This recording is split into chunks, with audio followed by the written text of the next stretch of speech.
सावरिया राधा यो row row कहे, राधा यो row row कहे। बार तो राधा बच कर देखो मेरी सावरिया,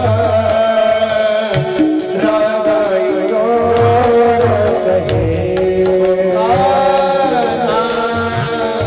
राधा यो रो रो कहे।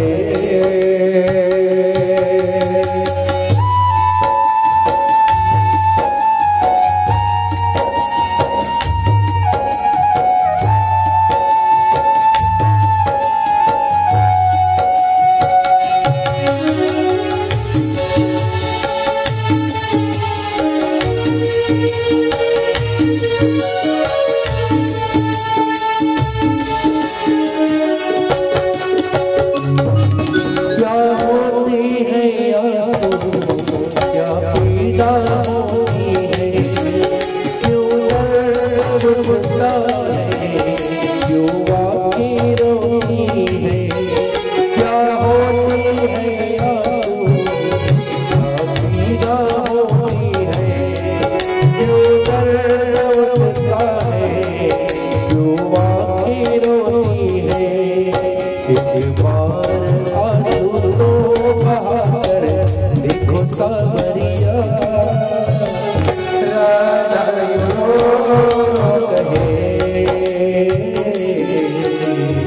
संसारातलं प्रेम हे खरं प्रेम नाही, इथे अपेक्षा आहे, इथे वासना आहे, इथे इच्छा आहे, इथे काम आहे।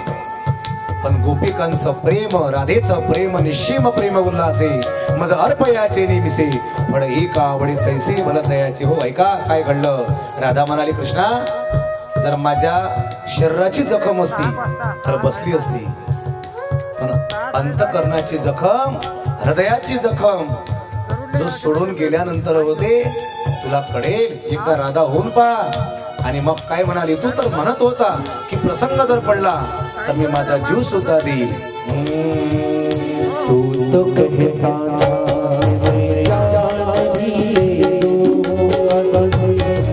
जान जाती ईमान भी ले लो।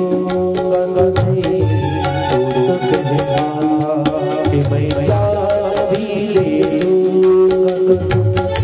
जान जाती ईमान भी ले लो।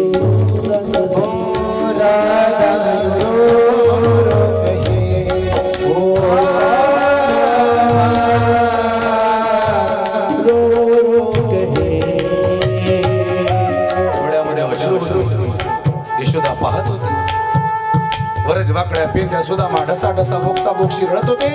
ज्याने आम्हाला आतापर्यंत दही दूध माखन पोटभर खाऊ घातलं, तुझी संगती झाली आमोची निश्चिंती, आता तू जाणार। अरे जोपर्यंत भुईमुगाच्या शेंगामध्ये दाणे आहे तोपर्यंत त्या शेंगाचं मुक्काम पोत्यात आहे। एकदा का दाना निघून गेला तर त्या तुटाराला, त्याच्या पोत्राला कोणी विचारत नाही। तसंच आहे, एकदा सखा आम्हाला सोडून गेला आमचं जीवन असह्य होईल। राधा काय म्हणाली ऐका, राधा म्हणाली कान्हा आता तुझ्याशिवाय जगाव कसं। ऐका, वो कान्हा रे तेरे बिना क्या जीना, तेरे बिना क्या जीना, ये नाता तू मेरा, तू हमसे रूठेगा, ये नाता तू मेरा, तू हमसे रूठेगा, तेरे बिन गोर सोना। राधा यो रो कहे, राधा यो रो कहे। एका मागून एक पुरावे राधा देत होती। भगवान परमात्मा नुसता ऐकायचा। जसं तुकाराम महाराज पांडुरंगाच्या समोर गेले आणि काय म्हणाले, पांडुरंगाने मान खाली घातली आणि तुकाराम महाराज म्हणतात, ए पांडुरंगा आमोचिया भावे तुझे देवपण, ते का विसरून राहिलासी? अरे आमचा भाव आहे म्हणून लोक तुला देव म्हणतात, नाहीतर लोकांनी तुला दगड म्हटला असता. हे शब्द तुकाराम महाराजचे. याला प्रेम म्हणतात, याला भाव म्हणतात, याला भक्ती म्हणतात. राधा सुद्धा देवाला म्हणते, देवा कृष्णा माझ्यासोबत प्रेम जोडलं, प्रीत जोडली, अख्ख्या जगाला नातं माहीत झालं, आता सोडून जातो म्हणतोस? राहायचं तरी कसं? एखादी मासोडी पाण्याशिवाय राहू शकत नाही. जीवना वेगळी मासोडी तैसा तुका तळमळी. तूने प्रीत जो मुझसे तोड़ी मैं लोग लाज सब छोड़ी. तूने प्रीत जो मुझसे तोड़ी मैं लोग लाज सब छोड़ी. प्यार में तेरे पागल हुई, प्यार में पागल हुई.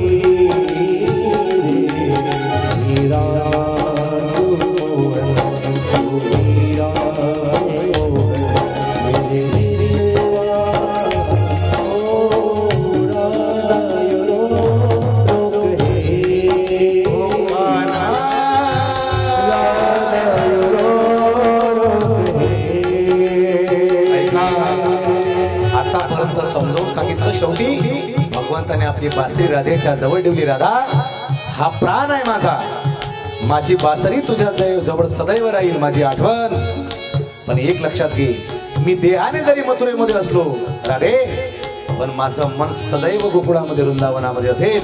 वृंदावन ही धाम आहे, वृंदावन पावन भूमी आहे. तिथली पशु पक्षी माती धन्य आहे, तिथली यमुना धन्य आहे. ऐका काय घडलं.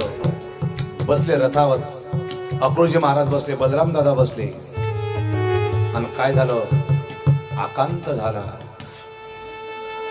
सगळे रडत होते. आणि आता देव काय म्हणाले?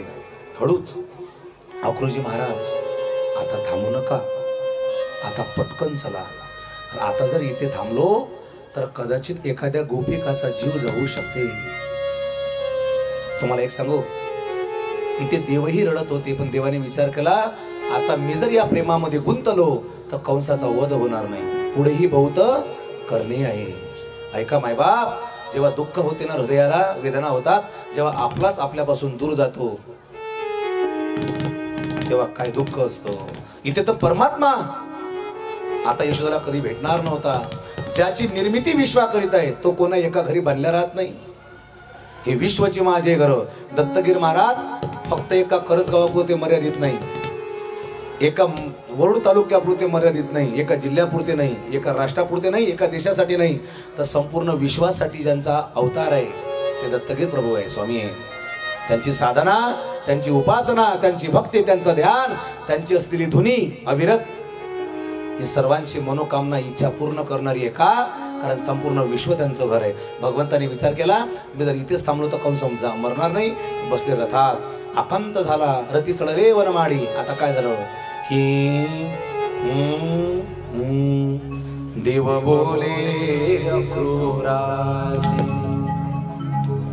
वेगी हाती रथासी, या गोपीच्या शोकासी, न पाहावे मजसी.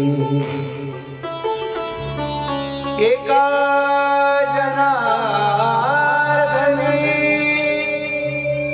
एका जनाने.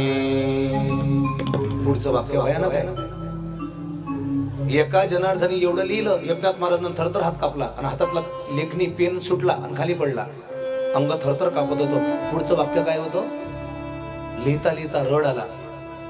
शुकाचार्य महाराज कथा सांगता सांगता स्तब्ध झाले आणि काय म्हणाले? एका जनार्दनी रथ गेला निघोनी. पुढचं वाक्य, रथ गेला निघोनी. जसा रथ पुढे निघाला जाण्यासाठी गोपिका धावतच निघाल्या. अक्रोजी महाराजांना हात जोडले. अक्रूरा, नेऊ नको भगवान, वृंदावनीच्या सकड जनाशी दे एवढे जीवदान. अक्रूरा, तुझ्या पाया पडतो, माय बाप ही हंबर फोडीत हरणी धेनू समान. जणू काही ते पूर आलेला होता. आणि काय म्हणाल्या गोपिका, काय म्हणाली यशोदा, काय म्हणाले नंद, काय म्हणाला वरज वाकड्या पेद्या सुदामा? ऐका, तुझा माझा देवा कार्य वैरागार, माझा देवा हरे वैरा दुःखाचे डोंगर दुःखाचे डोंगर दाखवीस काय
वैरा बघता बघता रथ निघाला पुढे.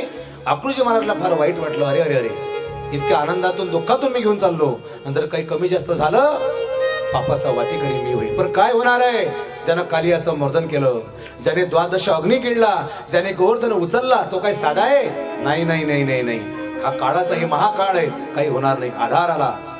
पाण्यामध्ये डुबकी मारली अकलूजी महाराजने. पाण्यामध्ये कृष्ण, रथामध्ये पाहिलं, रथामध्ये कृष्ण, चराचरामध्ये तो भरलेला आहे. गोकुळामध्ये मधून मथुरेमध्ये गेले आणि मथुरेमध्ये गेल्यावर पहिली भेट झाली कुब्जा. कोण दिसलं? कुब्जा म्हणजे कोण? 3 ठिकाणी वाकडी होती आणि पायाला विद्रूप होती. आता ही कुब्जा प्रत्येकाजवळ आहे. तू म्हणा आपला काय संबंध आहे? आपलाही संबंध आहे. कुब्जा ही प्रत्येकाजवळ आहे आणि ते 3 ठिकाणी वाकडी आहे. तिचं नाव आहे बुद्धी. बुद्धी 3 ठिकाणी वाकडी आहे. काम, क्रोध आणि लोभ. जेव्हा क्रोध येते तेव्हा बुद्धी काम करत नाही. जेव्हा लोभ निर्माण होतो तेव्हा बुद्धी काम करत नाही. आणि जेव्हा काम निर्माण होतो तेव्हा बुद्धी साथ देत नाही. पण जर या बुद्धीला देवाचा स्पर्श झाला, बुद्धीचे वैभव अन्य नाही तुझे, एका केशवराजे सकळ सिद्धी. ज्ञानोबा सांगतात, जर कुब्जेला देवाने स्पर्श केला तर तिला सौंदर्य प्राप्त होते. म्हणजे बुद्धीचं वैभव ज्याच्याकडे, लोक त्याच्या पाया पडतात. मी तुम्हाला आणखी एक सांगतो. ही कुब्जा कोण आहे? राम अवतारातली मंथरा होय. प्रभू रामाच्या अंगावर रोज कचरा उडवायची. मग एक दिवस राम बोलले, काय गो, मी जरी मर्यादा पुरुषोत्तम आहे पण माझा काही गुन्हा नाही, तरी तू माझ्या अंगावर रोज कचरा उडवतेस म्हणे. हे खूप मंथरा हसली. मग तुला शाप देतो, तू कुब्जा होशील, तू पाहायला सुंदर नसतील आणि 3 ठिकाणी वाकडी होशील. मग तिने विचारलं, माझा उद्धार केव्हा होईल, सौंदर्य केव्हा येईल? जेव्हा माझा कृष्ण अवतार होईल, मी गोकुळातून पहिल्यांदा मथुरेमध्ये येईल आणि तुझी भेट होईल, तेव्हा तुझा उद्धार होईल. तुम्हाला एक सांगतो, ज्याची बुद्धी कुब्जी आहे, ज्याचा स्वभाव भांडणं लावणं आहे, इतर म्हणजे एखाद्याला सांगावं आणि आग लावून द्यावी आणि घराघरामध्ये भांडणं लावावी, असे समाजामध्ये भरपूर लोक आहेत. हे कुब्जा वृत्तीचे लोक, याला कुब्जा म्हणतात. तुकडोजी महाराजाला काय म्हणतात माहितीये? याला म्हणतात, चांगल्यातून काढती वाईट, हवा फैलवी ती रोगट, सज्जनावरी आणती संकट, कारस्थानी रचुनी. याचं नाव आहे कुब्जा. पण आता आज ती शरण गेली देवाला, देवाने स्पर्श केला, तिला सौंदर्य प्राप्त झालं. श्रीकृष्ण गोविंद हरी मुरारी, देवाचा जयघोष लागला. आणि आता गेला निरोप कंस महाराज. आणि कंस घाबरला मथुरेमध्ये, बापरे आता कृष्ण आला, आता काय होईल माझं? तुम्हाला एक सांगतो, ज्याने पाप केलाय तो मरणाला भीत असतो. जो पुण्यवान आहे त्याला वाटतं मरण आज जरी आलं तरी चालेल. दुसरी गोष्ट, परीक्षेला कोण घाबरतो?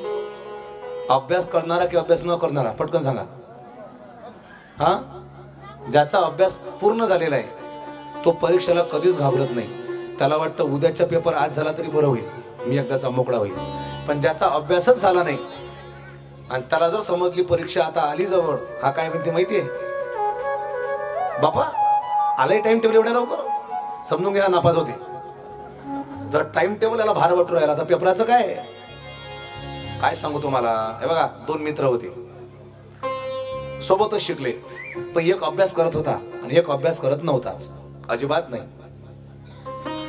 पेपर झाले, ह्याला मोठ्या मुश्किलनं पेपर लिहिले, याला काहीच येत नव्हतं, ह्याला माहिती मी नापास होणार. मग दिवस निघाला, निकाल, रिझल्ट. आज होता रिझल्ट. जो हुशार होता त्यानं सकाळी आंघोळ केली, देवाजवळ अगरबत्ती लावली, याच्या घरी आला, म्हणे पटकन चाल. कुठं? आज आपला निकाल आहे, हातामध्ये मार्कशीट घ्यायची आणि कोणाला किती मार्क भेटले पाहायचे. हा म्हणे मी येत नाही, तूच जा. अरे ह्याला कॉन्फिडन्स होता भयानक, आपण नापास होणार. मी एक बाप तर असा पाहिला, म्हणजे उद्या पोराचा निकाल त्यानं आजच मारून घेतलं पोराले. मग मी म्हटलं तुम्ही आज का मारता? तसं नाही म्हणे महाराज, याचा निकाल आहे म्हणे उद्या आणि मला जायचं म्हणे मुंबईला, नंतर मला वेळ नाही म्हणे, पहिल्यांदाच मारून घेतो, मला माहिती नापास होते म्हणे. एवढा कॉन्फिडन्स बापाला, पहा ना. तसा हा होता दुसरा, हा म्हणाला तू जा, मी येत नाही निकाल पाहायला, माझी मार्कशीट तूच घेऊन ये. आता ह्याला माहिती आहे मी कन्फर्म नापास होणार, पण जो हुशार होता तो शाळेत गेला, कॉलेजमध्ये गेला. पण ह्यानं सांगितलं होतं, जेव्हा तू माझी मार्कलिस्ट आणशील मी नापास झालो असं सांगू नको, नापास शब्द वापरायचा नाही. मग काय म्हणायचं म्हणे? का म्हणे, जर माझा एक विषय राहिला एक, तर जय हरी म्हणायचं म्हणे. काय म्हणायचं म्हणे? जय हरी, एक मार्कलिस्ट. मी समजेन म्हणे एक विषय राहिला. जर 2 राहिले मग म्हणायचं म्हणे रामकृष्ण हरी. मी समजून घेईन 2 राहिले आपले, 5चं कामच नाही मार्कलिस्ट. आणि जर 3 विषय राहिले तर मग म्हणायचं म्हणे तुकाराम महाराज की जय. अरे तू जर म्हटलं नापास झाला 3 विषय राहिले तर माझी आई आहे, वडील आहे, माझा भाऊ आहे, माझा अपमान होईल, माझा इज्जतचा प्रश्न आहे. हा म्हणे बरं. तो कॉलेजमध्ये गेला, याची मार्कलिस्ट आणली, त्यानं पाहिली आणि घरी आणली आणि त्याच्या हातात दिली. त्यानं काय म्हटलं असं? त्यानं एकही म्हटलं नाही याच्यातलं, रामकृष्ण हरी नाही, जय हरी नाही, तुकाराम महाराज की जय, काहीच नाही. हा पोराला तर वाट हा काय म्हणते नेमकं, म्हणजे विषय राहिले किती आपले. हा जय हरी म्हणते, रामकृष्ण हरी म्हणते का तुकाराम महाराज की जय? त्यांना काहीच नाही. त्यानं मार्कलिस्ट दिली आणि त्यानं सुरुवात केली, पुंडलिका वरदे हरी विठ्ठल श्री ज्ञानदेव. म्हणजे किती राहिले असेल मग विषय? एका वाक्यात संपलं सगळं, नाही का? पहा, कळलं असेल. तसं आता कंस हा मराला घाबरत होता का? कारण त्याने पाप केलं होतं. आला माझं मारावया. बापरे, जेवणाच्या ताटामध्ये कृष्ण, आंघोळीच्या पाण्यामध्ये कृष्ण, शयनगृहामध्ये जिथे कंस झोपायचा तिथेही कृष्ण. आणि खरंच आहे, काळ हा आपल्या सोबतच आहे, तो कधीही उडी टाकू शकतो. काळाची उडी पडेल बा जेव्हा, सोडवेना तेव्हा मायबाप. आता बघता बघता काय घडलं? शुकाचार्य सांगतात, राजा ज्या वेळेला कृष्ण आले सगळं कळलं. आता धावपळ झाली. आणा धनुष्य, ठेवा धनुष्य, बोलवा पुरोहित, मना मंत्र, पूजेचं सामान आणा. आता यज्ञ सुरू करायचंय. कारण निमित्त काय सांगितलं होतं? कंस दरबारामध्ये यज्ञ आहे आणि दोन्ही भावंडाची उपस्थिती प्रार्थनीय आहे आणि यज्ञाची काहीच तयारी नव्हती. कोणत्याही कामाचं पहिल्यांदा नियोजन पाहिजे. उसण्याचे गहू, आपल्याकडे मन आहे ना, पाहुण्याच्या कधी कामी पडत नसतात. हा, त्याला पूर्वतयारी म्हणतात. आता काही तयारी नव्हती, सगळी धावपळ झाली आणि एवढ्यामध्ये आणला धनुष्य. आता बलराम दादा आणि कृष्ण पोहोचले. जसे आतमध्ये पोहोचले, कंसाने 2 ठेवले होते पिये. पिये म्हणजे कोण? हा, आमदार असेल, खासदार असेल, त्यांच्या मग पिये असतात. पिये म्हणजे पिणारे नाही. बरं, मला पहिल्यांदा तेच वाटलं होतं, मग मला कळलं पिये म्हणजे पर्सनल असिस्टन्स. काही वैयक्तिक गोष्ट त्यांना माहिती आहे. ते 2 जण होते चांद्रमुष्टिक, ताकदवान होते, जसे पटाचे बैलच. भगवंताने एंट्री केली आणि जसे 2 धावत गेले, एका क्षणामध्ये शुकाचार्य सांगतात, राजा भगवंताने चांदूर आणि मुष्टिक एका क्षणामध्ये प्रहार केला आणि दोघांचा वध केला. दोघांचा नाश झाला. उन्मत झालेला हत्ती होता, तो हत्ती जेव्हा धावून आला भगवंताच्या अंगावर, एका क्षणामध्ये त्याला वर उचललं भगवंताने, धाडकन खाली आदळलं. त्याच्यासोबत कोण टिकेल? हरी से कोई नहीं बडा, दीवाने क्यों गफलत में पडा. आता काय झालं, आता कंसाला वाटलं नक्कीच माझं मरण आहे, आला आला माझं मारावया. आता घाबरला आणि ज्या वेळेला मंदिरात गेले, ब्राह्मण बसले होते आणि धनुष्य ठेवला होता. तेव्हा भगवंताने विचारलं कृष्णाने, महाराज आम्ही धनुष्याला नमस्कार करू शकतो का? म्हणे हो. केला नमस्कार. मग भगवंताने विचारलं, आम्ही धनुष्य उचलू शकतो का? म्हणे हो उचलू शकतो. असं म्हटल्याबरोबर भगवंताने धनुष्य उचलला आणि जसा उचलला धाडकन 2 तुकडे झाले. धनुष्याचे 2 तुकडे झाले. आणि आता मात्र कंस घाबरला. कारण त्या ब्राह्मणानं सांगितलं होतं, यज्ञ सुरू होण्याच्या पूर्वी जर धनुष्याचे 2 तुकडे झाले तर यजमानाचा नाश होईल अशी वाट आहे. आणि यजमान नेमका कंस होता. तेव्हा लक्षात आलं आता मरण निश्चित आहे. शुकाचार्य सांगतात, राजा भगवान परमात्मा पोहोचले. राज सिंहासनावर बसणारा कंस त्याला त्याचा हात पकडला, हातामध्ये गदा घेतला भगवंताने आणि प्रहार केला. शुकाचार्य सांगतात, राजा अशा प्रकारे भगवंताने श्रीकृष्णाने कंसाचा वध केला. गोपाल कृष्ण भगवान की जय. बोला स्वामी दत्तगीर महाराज की जय. आता या ठिकाणी कंसाचा वध झाला. अस्ति आणि प्राप्ती या 2 पत्नी यांची सुटका झाली आणि मथुरा दिदली उग्रसेना. वसुदेव देवकीला कारागृहातून बाहेर काढलं आणि आता भगवान परमात्म्याने पुढचा टप्पा गाठला. तो म्हणजे कोणता? संदीपनी गुरुच्या आश्रमात शिक्षण घेतलं. किती? 14 विद्या आणि 64 कला. थोडस तरुण मुलींनी माझ्या बोलण्यावर लक्ष द्या. सध्या कॉम्पिटिशन भयानक वाढलाय. 99.99